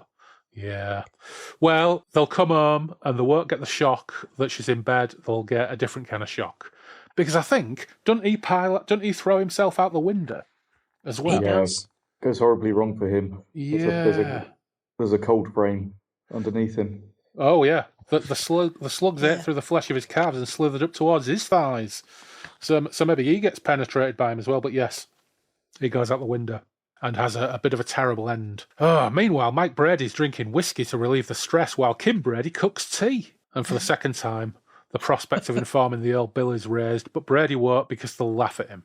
Okay, we've got to talk about this. This is a bit of an inversion because usually the hero in these things informs the authorities and gets short shrift, which gives the hero the moral high ground, right? Yeah. Not so Mike Brady. Intrepid Health Officer Mike, who I was all up for when I thought he was just a tubby socialist with a builder's ass, is so worried he won't get taken seriously, he doesn't tell anybody except the Iron Maiden fan who works at the museum. I don't get that at all, I have to say. Well, it's not even like he's an expert in any of this. He says himself he had to go to the library to read up on slugs. Also, one thing we didn't mention at the end of the John Foley chapter, he said he's going to try and create some poison. So why they haven't just tried salt, I'm not sure. Nobody's thought of salt yet, but it'll be a much more elaborate solution than just some salt. But then they have a close encounter in the kitchen because slugs come out the tap. Oh, no. But he chops them up and sticks them down the waste disposal. Who has waste disposals? Well, that's what I was thinking. 1982, waste disposal. Did anybody in Britain have waste disposals? It sounds very American, doesn't it? Very American, yeah. Which, weirdly, that doesn't occur in the film, which you would think it would, seeing as the film's set in America. Okay, filmed in Spain, but set in America. Yeah, doesn't happen at all. But he does demonstrate that, oh, yeah, it's really, really horrific that these slugs do what they do, but 99 people out of 100 could just hit them with a hammer or chop them up with a knife or, whatever. But what they do know now is the travelling by water supply. Yeah. And we get another vignette. The vignettes are picking up a bit of pace now because a local ex-con grave digger, who is moonlighting as a grave robber, gets eaten by slugs. And it's a shame this wasn't in the film. It's quite a cool horror moment because this guy's an ex-con, he's been in the scrubs, he's not a violent criminal, but he's a bit of a geezer, and he gets this job as a gravedigger and realises that when people get buried and they're having the funeral service, sometimes they're wearing wedding rings and various other bits and pieces. So on a night, he digs them up, nicks all the stuff. But this night, you get a cool horror moment where he opens a coffin to find it packed with slugs, devouring the recently buried dead geezer, and he falls in and gets eaten. That would work pretty well in a film. Sadly, it's not in the film. Which really, if you're doing a film of this, that's one of the good things that you could have done, I reckon. It would have been great. Yeah. Mike Brady finally does something proactive, though, and rings his GP to see if there have been any patterns with patients recently. And I love the GP, because the GP's like, why would I tell you? There's confidential patient information. Get stuffed, I'm not telling you nothing. But it does convince him to admit that 9 patients have had symptoms of headaches and nausea and other bits and pieces, which could be schistosomiasis, or whatever it's called. So this brilliant bit, he's sitting on the phone to the GP writing notes, and then Shaun shows us what he's written, and his notes go, 1, virus. 2, water carried contamination. 3, 9 cases so far. 4, slugs in water pipes. And then the text says, he underlined the last several times. It's fucking ass. It's absolutely ass. I was reading it, I was thinking, this is just like if you're a GM and you're running this as a horror game and the player to your right has just got a post-it note and they've been sat there bored shitless and all they've written is virus, water carried contamination, 9 cases so far, slugs in water pipes. Fucking great. Absolutely yes. But he then goes to see Frank Phillips at the water board to try and get Frank Phillips to shut down the water supply to the entire town.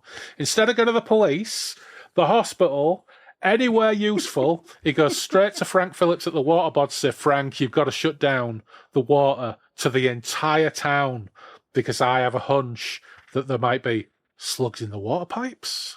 And it's fucking class. This is actually probably my favourite passage, and it runs from the bottom of page 162.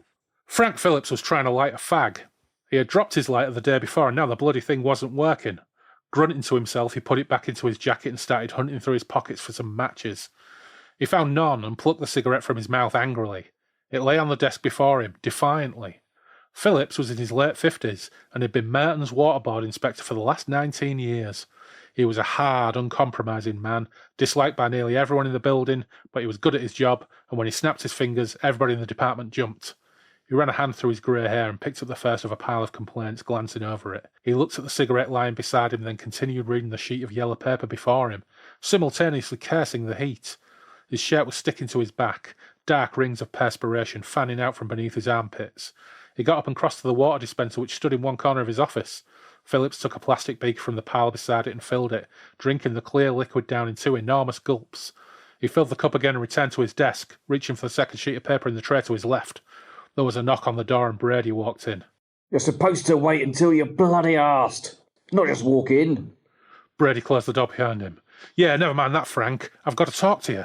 I'm busy, Mike. It's important, Brady insisted, and Phillips sat back in his chair. All right. But make it snappy, will you? You haven't got a lighter, have you? I don't smoke. I should have guessed. Look, Frank, just shut up and listen, will you? His voice taking on a hard edge. Satisfied that he had the other man's attention, he continued. I don't quite know how to say this, so I won't beat around the bush. How long would it take to cut off Merton's water supply? How long would it what? Brady repeated himself. You are joking, of course, said Phillips. What the bloody hell should I want to cut off the water supply for? Because there's something in the water. Like what? A virus of some kind. How do you know? I found the local doctor's surgery this morning. Brady went on to describe his conversation with Warwick. 9 people have got the shits. 9 people have got the shits. What does that prove? Even the doctor thinks there could be something in the water. Yes, there is. There's chlorine which is added, and a gas dissolves and forms a disinfectant. There's sulphur dioxide, which is also added as a gas to neutralise any excess chlorine. There's fluoride to keep everybody's teeth in such terrific shape. And occasionally, in rotten water, we use aluminium sulphate. Satisfied? All right, you smart-ass bastard. 9 people are suffering from a virus which they've picked up through drinking water. That's 9 people, Frank, from one surgery. There's 3 others in the town. Christ knows how many poor sods have got this bloody infection. So let's get this straight. You want me to turn off the town's water? The inspector nodded. Just how did you come to this expert diagnosis in the first place? I mean, what made you ring the bloody doctor anyway? Something strange happened at my house last night. I saw slugs dripping from my taps. Slugs? Yes. You want me to believe that there's slugs crawling around in our water pipes? Is that it? And these unfortunate beggars with their runs got that way because of these things being in their water pipes, right? I know it sounds incredible. Incredible. It sounds bloody ridiculous. I saw it, and so did my wife. I couldn't give a damn if the band of the Coldstream Guards saw it. Just assuming I shut off the water, just assuming, what the hell am I supposed to say to the council when they ask me why I did it? I can just hear it now. Mr. Brady, our wonderful health inspector, says we've got slugs in our pipes. You know what this bloody lot think of you already. How the hell is it going to sound? Do you need council permission to switch it off? I don't need it, but I think they're going to want a better excuse than that. And what do I tell the public when they start ringing in and complaining because they can't make a cup of tea because they've got no bloody water? So you won't do it? No, I won't. Not until I see some proof. He picked up the plastic cup and pushed it towards Brady. I can't see anything floating about in there, can you? What about those 9 people? Aren't they proof enough? Coincidence.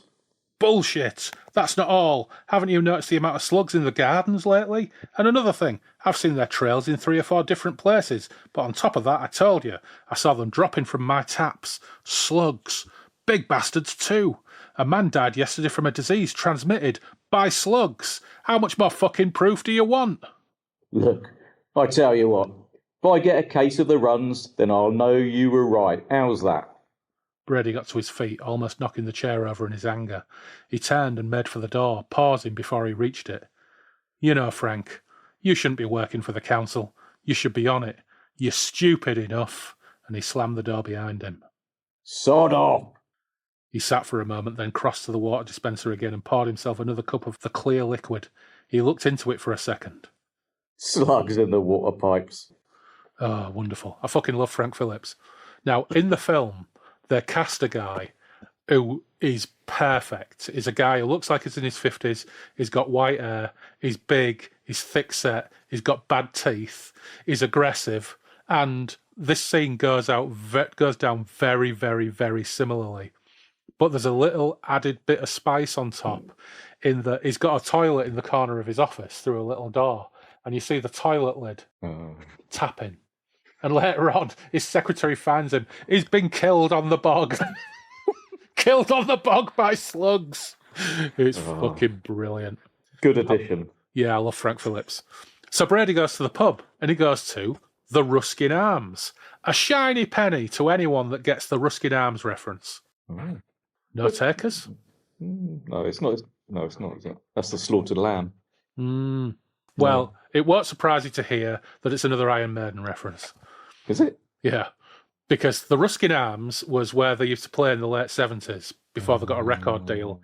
And then, you know the Derek Riggs cover artwork of things like Iron Maiden and Killers? I think it's Killers. On the Derek Riggs artwork, the Ruskin Arms is in the background. Right, yeah. So it's yet another nerdy Iron Maiden reference. Nerdy. That's in the Midlands, was it? London. Where is it? London, all right. Yeah. West London. I think they're from West London, yeah. Yeah, because they're West Ham fans, wasn't he? Yeah, that's right, yeah. So, a shiny penny to anybody listening who got that reference. But he picks up a newspaper with the headline, Police Baffled by Mystery Deaths.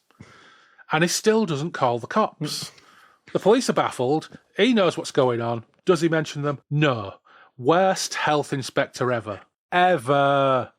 But back at the office, he's had a phone message from Iron Maiden fan, John Foley. So over at the museum, Foley demonstrates his solution to the slug problem, which is a lithium-based suspension that explodes slugs. And then we get this crazy explanation that he got the lithium from a local factory that will let him have as much as he wants at trade price because he works at the museum. Lithium and arsenic. Yeah. What? What kind of factory says, you work in a museum? Sure, have as much lithium as you want at trade price. What kind of factories? I mean, obviously computers have batteries, right? So there's lithium in batteries, but it gets enough lithium to make 5 gallons of slug exploding material. And he's also got this theory that big slugs act as guides for little slugs, and if they take out the big slugs, the little slugs will go back to eating lettuce or something. What's that based on when he admitted at the start he knows nothing about slugs? I don't know. I think at one point he does observe that when he takes a slug out and puts it in a tray, the other slugs are desperate to try and get to it, and it's desperate to try and get back to them. But how that leads him on to thinking that big slugs, if you kill the big slugs, the little slugs will go back to eating dandelions, does seem like a bit of a stretch. But of course, they've got this problem to get out. How do they get it into the sewer and target the slugs? Well, Don Palmer, of course. Remember Don Palmer from chapter 4 or 5, whatever it was? Good old Don. Hadn't seen or heard from him since. So, they ring Don, but he's out, he's busy. So he comes to the museum after work. Now, bear in mind, Don has no idea of the slug menace at this point, so they have to sell it to him. So they sell it to him by showing him a dead slug in a tray, a newspaper, and tell him they want to blow him up in the sewers. And after a moment of contemplation, he's all, Jesus fucking Christ, I'm in! I'll go and get me maps! And that's it. They're set. They're set on blowing up the sewers. It's like, once again, they're all standing over a newspaper that says police puzzled by deaths, and the solution from all three of them isn't to say maybe we should get in touch with the Rozzers. It's, yes, we'll blow up the sewers, because fuck the Rozzers. What good are they anyway? This is the early 80s after all, so Brady probably thinks they're just beating up hippies and being racist somewhere. Well, they'd even mentioned putting it in the water supply, and I'm like, it's got arsenic in it. Yeah, they're really spitballing here, and you would think at least one of them had watched The Gentle Touch or something and had some trust in the police and didn't all think police are bastards. But no, they're not interested. But this is the plan now, so they're off to the Ron Bell house to see if there's any slugs still there. Then the plan is because one of them says, "Oh yeah, but what if the slugs aren't all in the sewers? What if some of them are still at the scene of the crime?" So they go to the Ron Bell house and burn a load of slugs with petrol in the cellar.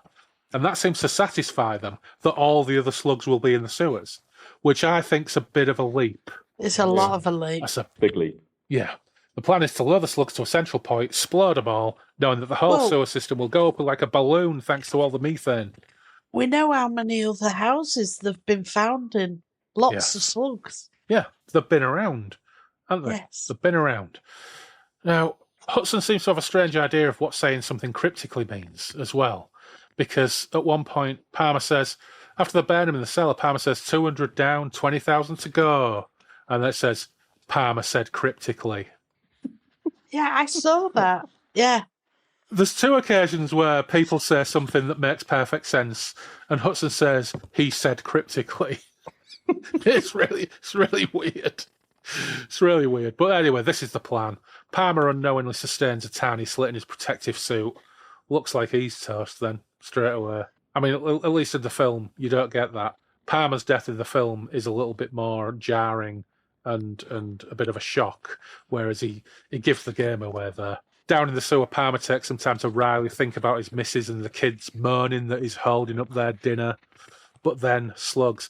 And so you got Palmer at the beginning of the book, Palmer at the end of the book, no Palmer in the middle of the book. So Palmer turning up at the end and dying.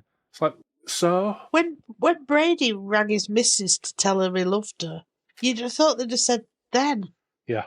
You know, Palmer, do you want to use the phone? Yeah. Yeah, that's a good point. Yeah. We've dragged you along to this. It's another thing that the film does a lot better. In the film, Palmer and Brady are mates, and Palmer appears throughout the film. You meet Palmer's wife, you meet his kids. So by the end of the film, him dying has some kind of emotional clout. And the other major change in the film is Reese, the bailiff, in this. In the film is Reese, the sheriff. And he appears frequently throughout the film, including at the end.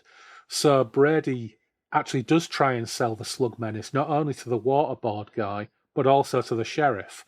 And the sheriff at one point says, "What's next? Demented crickets?" It's fucking brilliant. Brilliant. He says, "Oh, there's killer slugs." He goes, "For Christ's sake, killer slugs, what's next? Demented crickets?" Yeah. There's a guy in Smith, the locusts. Yeah. Yeah. Demented crickets. Yeah. Yeah. Well, interestingly, again, in the film, when they find Bell's body, the sheriff says to him, "What could have done this?" And Brady goes, "I don't know. Rats, maybe?" Oh. Yeah, a little tip of the hat to the rats. Yeah. But it all goes fucking Pete Tong anyway. One way in which I think this works quite well is they're on all fours working through these tubes, and it's really claustrophobic and unpleasant. And it works quite well. So Brady was crawling as fast as he could through the rancid effluent, his breath coming in gasps. Behind him, Palmer was able to see the slugs as the first of them slithered into the pipe and made for his heavy boots. He crushed the first half a dozen between the weighty footwear, but in the beam of his torch he could see more and more of the black things swarming into the tunnel. Fear gripped him tightly, and he found it difficult to swallow. "Move!" he shouted to Brady. The health inspector was scrambling along as fast as his aching limbs would allow, but suddenly he let out a mournful groan. The other end of the pipe was blocked by a grill. "Give me the screwdriver, quick!" he bellowed, looking back to see the tunnel filling with the obscene fat slugs, all eager to reach their prey. Palmer tore the implement from his belt and handed it to Brady, who didn't even bother trying to loosen the screws. He merely jammed the blade between the slats and tried to tear the grid free. The screws were rusty, the stonework decaying, but still the recalcitrant grill kept its place, barring their escape. "Hurry!" screamed Palmer, the leading slugs now seething over his legs, trying to bite through the thick material of his protective suit. Brady beat at the grill with his hands in an effort to loosen it, and, finally, the metal started to give. One screw came away, and the health inspector used all his strength on the screwdriver, using the implement like a lever to tear off the grid. "For fuck's sake!" shrieked Palmer, and then he screamed in agony as the first slug found the rent in his suit and began eating its way into his thigh. "Brady!" Palmer screamed, but the health inspector could do nothing to help him. He just continued to wrench at the stubborn grill, hearing his companion's shrieks of pain. In that confined space they seemed to be deafening, and Brady wanted to scream himself. Blood spurted up from the gash in Palmer's leg, and he tore at the first slug, managing to rip its vile form from his leg. But its head remained embedded in the flesh, and it was just the bloated body which he tossed away, and now more of the creatures were swarming over him, tasting the fast-flowing blood, burrowing deep into his meaty thigh, sliding up into the suit until they reached his genitals. The sewerman shrieked again as the two of the slugs began boring their way into his scrotum. He felt waves of unbelievable pain land through him as more of the creatures found the rip in the suit. They slithered inside to feast on his shaking body. He tried to swat at them with his hands, feeling one huge fat body burst under his fist. It squashed against his torn thigh, its own pus-like bodily fluid mingling with his spurting blood. Brady began to shout in rage and terrified frustration when the grill wouldn't come away, and, behind him, Palmer's screams became fainter as the slugs ate their way into him, a number burrowing up through his torn genitals, using his anus as a means of access in their search for softer, more succulent parts of his body. Blood filled his mouth and gushed out into his face mask, bubbling up behind the perspex, running back down the tube to the oxygen cylinder until he was breathing the coppery fumes of his own life fluid. With an angry yell, Brady finally tore the grid free. He slithered through and found himself, as Foley had said, in another flow pipe. He shot out a hand and began to haul Palmer free of the connecting tunnel, but it was too late. The little man was already dead. The only movements his body made were spasmodic contractions of the muscles, and now many of the slugs were sliding over his torn body in their efforts to reach Brady. Panting for air, the health inspector began to crawl back towards the first chamber. He had just 5 minutes of oxygen left. Oh. There could have been another way, Mike Brady. Don did not have to go out like that. Not happy. I liked Mike Brady at the start. Not happy with him now. Very disappointed in him. But despite some odd issues with John Foley getting a manhole cover up, they explode the slugs and the sewers. And there's this brilliant exchange between Brady and Foley as they solemnly acknowledge Palmer's sacrifice. I have to say, I thought it was a really good chapter, despite going up his anus. And eating his scrotum. Yeah, that as well. Yeah, it is. Yeah, it's a decent ending. But I've just got to struggle with Mike Brady's choices throughout this entire book, which led to this. But it is very good. It's very exciting. It's very claustrophobic. Yeah, it's cool. If he should have said that he went with Don because he knew the sewers. Yeah. He needed him for that, really. Yeah. But yeah. Yeah. Sad end. Yeah. There was definitely another way to go. It says lights were going on in houses all over the street. People were peering out of doors and windows, and far away, the two men heard the wail of police and ambulance sirens. I think you and I are going to have some questions to answer, said Foley, pulling a packet of cigarettes from his pocket. Brady nodded. Don Palmer's wife will have to be told, he said softly. The police will do it, said Foley. No, it was my fault he died. It's my job to tell her. Yes. He knew the risks involved, said Foley. Yeah, but I'm still going to be the one to tell her.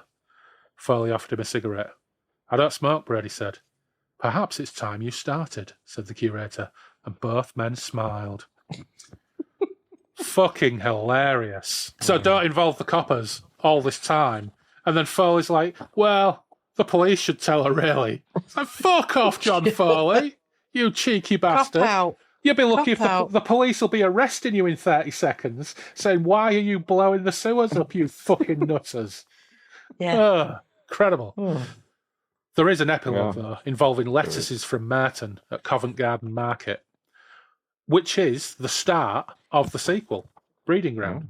It's what happens in London as a result of those Covent Garden slug lettuces. But that was the end of Slugs. So, thoughts on Slugs? I enjoyed it because I think you and I read it a couple of years ago. You sent me a copy, copy, and we read it. And then I'd forgotten about it. But it's a slow starter, isn't it? Not much happens, and then suddenly it really happens. And I probably will read the next one, I think. Oh yeah, for sure. You know what? I'm going to order a couple of copies and I'll send you one. Yeah. Phil, what do you think? It has its ups and downs. Too much cleft. That's definite. There is a lot of cleft, yeah. But there were some really engaging chapters. Yeah, I enjoyed it. Yeah. Would you read the sequel? Yeah. Yeah. I'm curious now as to what's growing on that pile of rotted vegetables in Kew Gardens. Yeah. Well, from what I understand of my brief summary reading of some of the reviews, is that there's a lot more large-scale London chaos, the rats stroke the fog stroke the dark style, involving the military and the police and all that. So all the kind of stuff that should have happened. Should have happened. Yeah. Yeah. Yeah. Is Brady in it? Or... I don't know. Oh. I don't know. It could be a situation like the Rats where one protagonist does not carry on the next sequel. Yeah. So yeah, entertaining read. I'm glad the patrons voted for it, and I think, having not read any Shaun Hutson since probably the mid-90s at the latest, other than I think I read about a quarter of this when we got it a couple of years ago and never got around to reading the rest because it didn't get voted. I think it came last on the first Halloween poll. So yeah, I want to revisit some of his 90s more thrillery ones, because Renegades is more of a thriller with supernatural overtones. And I remember really enjoying it. And Deadhead has no supernatural or monstery stuff in it at all. It's just a really brutal, violent thriller about a detective who's dying of cancer, and everything goes fucking mental. Yeah, it's super violent. Yeah, I remember really enjoying that. Yeah. Has he done kids' books? He has, hasn't he? Do you know? I don't know. Has He might have done under a pseudonym. I think he has. Yeah. Wouldn't surprise me in the slightest. I think it's written under about 6 or 7 different pseudonyms. Yeah. Yeah, but just under Shaun Hutson alone, I think he's published about 60 novels since the early 80s. Yeah. But of course, we watched the film as well.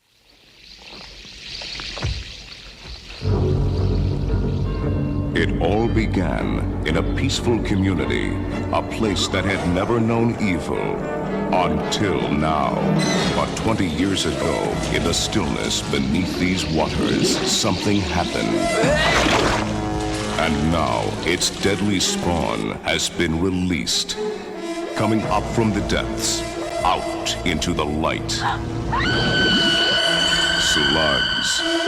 First, they got into the water system. Now, they'll get into your system. Oh my God! They ooze. There's something down there that's killing me. They slime. We got a new dead body showing up every 10 minutes. They kill. We're dealing with a mutant form of slug here, a kind that eats meat. It has 3 or 4 rows of teeth. Don't turn on the tap. Don't go in the basement. No! Get out! No. Steer clear of the sewers. And whatever you do, don't make out while your parents aren't home.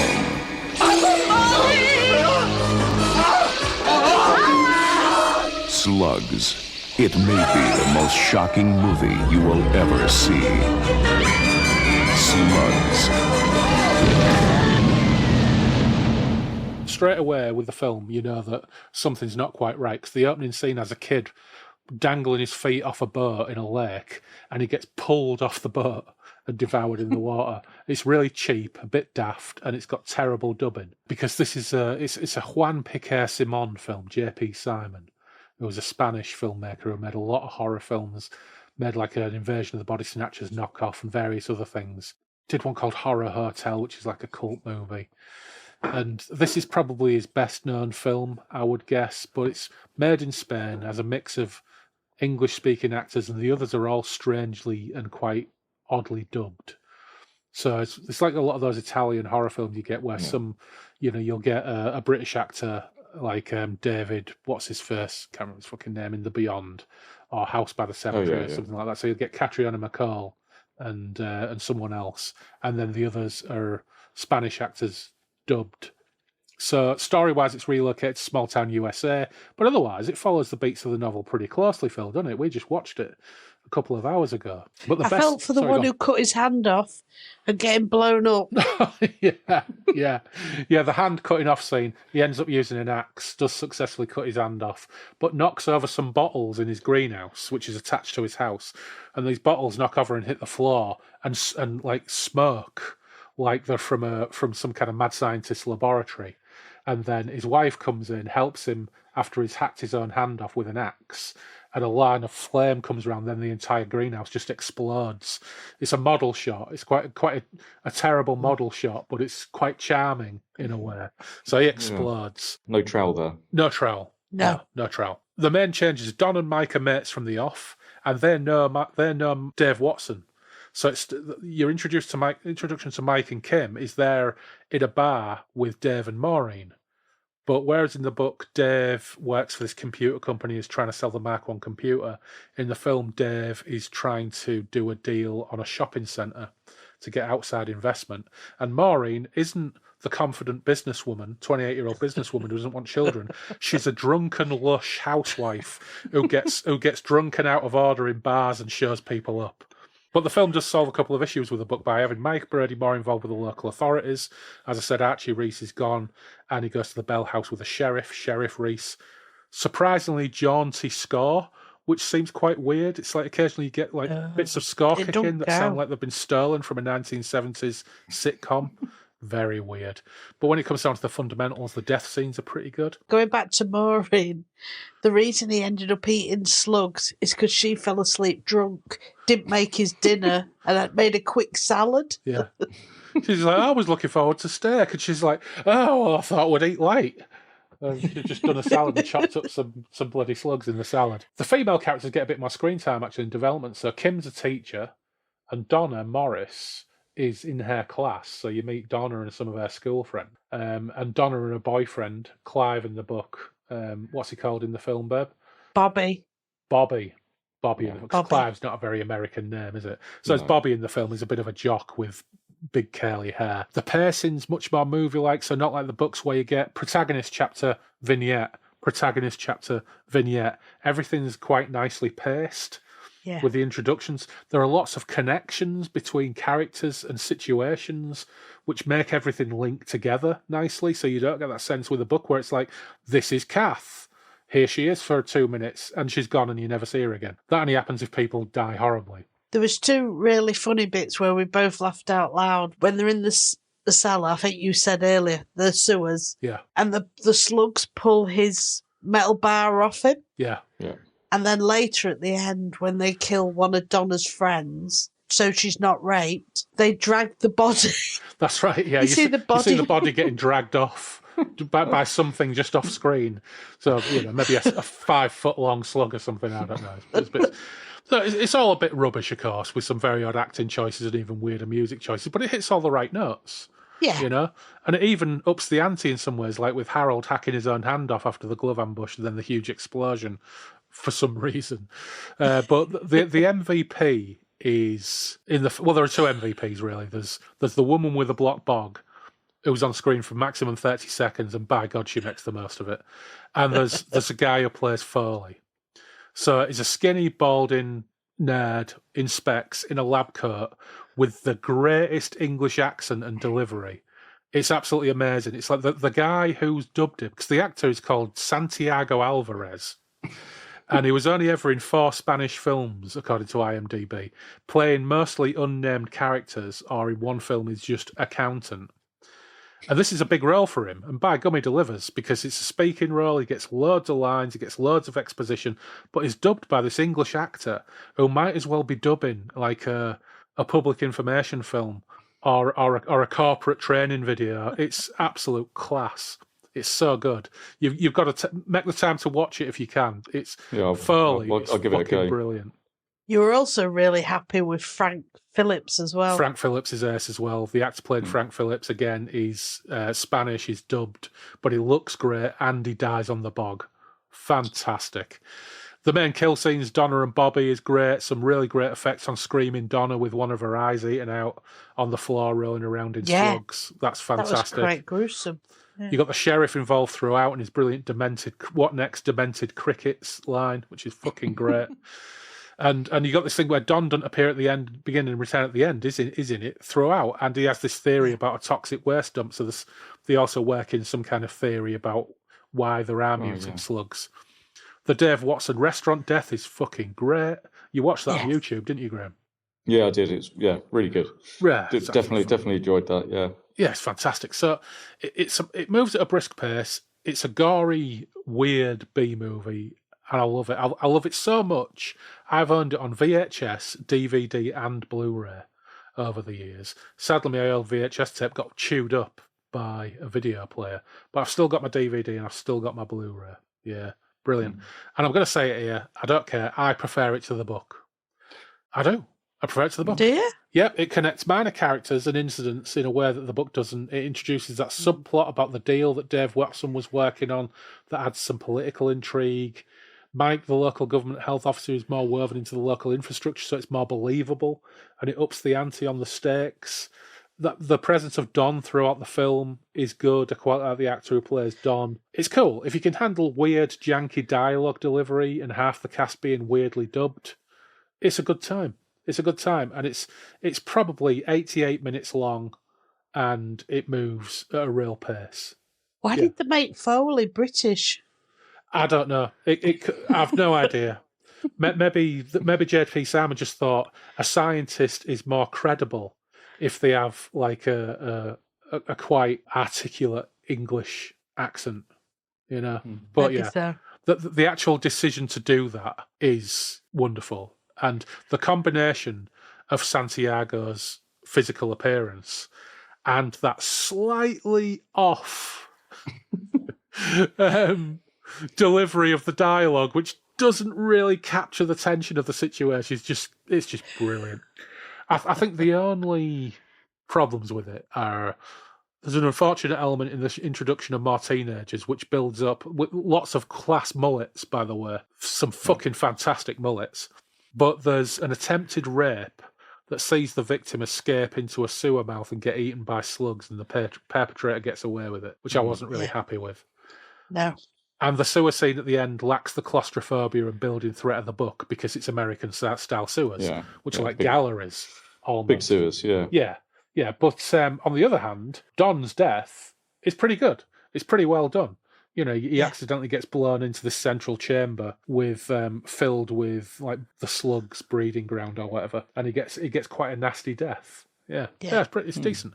But also, the other great thing is, while John Foley is struggling to get the sewer manhole cover up, the sheriff turns up and he goes, but it turns out that it's the sheriff who gets the manhole cover up and gets them out. So that even the sheriff, this Reese character, recurs over and over and over again, and it just makes the film a little bit more balanced and I was about to say believable there. It's a J.P. Salmon film about killer slugs, and there is an awesome the bit in Brady's garden where the slug tries to bite his finger.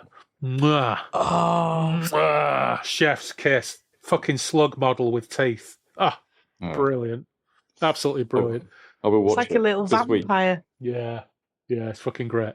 And also, I am going to dig the DVD stroke Blu-ray out, and we are going to watch it with the Shaun Hutson commentary, because the Shaun Hutson commentary is priceless. Yeah.